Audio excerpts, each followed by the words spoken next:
মালিক ভাই, মালিক ভাই, আল্লাহ কি হয়েছে?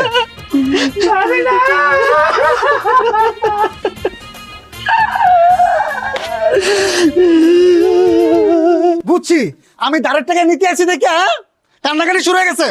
এইসব কান্নাকাটি করে কোনো লাভ হইব না। আমি আজকে আমার ধারের টাকা লইয়াই যাবো। ওইসব নাটক চলবো না মালিক ভাই, আমি কয়ে দিলাম। এখন আপনি আমার ধারের টাকা দিবেন। 6 মাস ধরে ঘুরাইতেছেন টাকা। শেষ শেষ। কি আপনার গলা কি হয়েছে? কাঁদতে কাঁদতে শেষ। ও ভাই, আমার বউটা শেষ। আমার বাপ নাই, আমার ভাই নাই। আমার ভাই দুগ্গা, আমার ভাই দুগ্গা রে, সবসময় ও ভাই, আমার ভাই দুইটা রে, হ্যাঁ মাইল্লা হান স্নেহ করতো।